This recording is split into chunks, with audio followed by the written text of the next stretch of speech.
अकबर के बेहद दिलचस्प और विवादास्पद जीवन का सीधा विश्लेषण करते हैं। सोचिए जरा, सिर्फ 13 साल के एक अनपढ़ लड़के ने भारत का इतना विशाल साम्राज्य आखिर कैसे खड़ा कर दिया। 1542 में जन्मे अकबर का बचपन इतनी भागदौड़ में बीता कि वो पूरी जिंदगी बिल्कुल अनपढ़ ही रहे।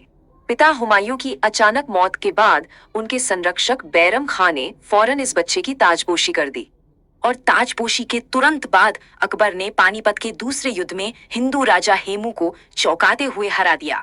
इसके बाद तो जैसे सिलसिला बन गया, उन्होंने उत्तर और मध्य भारत जीतकर अपना साम्राज्य बहुत तेजी से फैलाया।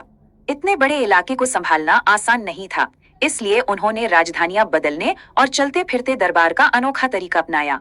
प्रशासन सुधारने के लिए उन्होंने एक समान मुद्रा, खुली टकसाल और सख्त क्षेत्रीय राज्यपालों जैसी बिल्कुल नई व्यवस्थाएं लागू की। सत्ता मजबूत करने के लिए उन्होंने राजपूत राजकुमारियों से शादियां की, जिससे ताकतवर हिंदू परिवार शाही प्रशासन से जुड़ गए। खैर, यहाँ एक बड़ा विरोधाभास दिखता है। उनका शासनकाल धार्मिक सहिष्णुता और कट्टरता का एक बेहद जटिल मिश्रण था। एक तरफ उन्होंने सुलह ए कुल को बढ़ावा दिया। ये अलग अलग धर्मों के बीच शांति और भाईचारे की एक अनूठी सोच थी। असल में ये दर्शन सूफी कवि रूमी से काफी प्रेरित था, जो हर धर्म के विचारों से सहमति जताते थे।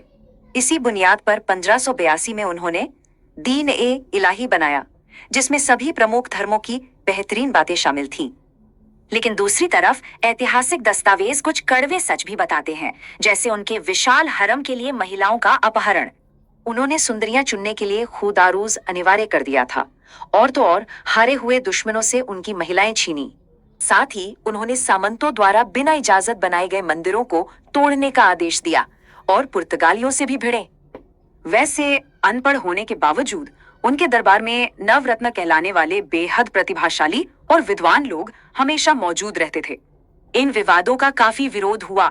1688 में जाट विद्रोहियों ने तो अकबर की अस्थियां तक निकालकर जला दी थीं। फिर भी आज देखा जाए तो अकबर हमारी फिल्मों और पॉप कल्चर में एक बहुत बड़ी और प्रभावशाली शख्सियत हैं। तो सहिष्णुता और विवादों के इस उलझे हुए इतिहास को देखकर सवाल उठता है, क्या अकबर महान पूरी कहानी है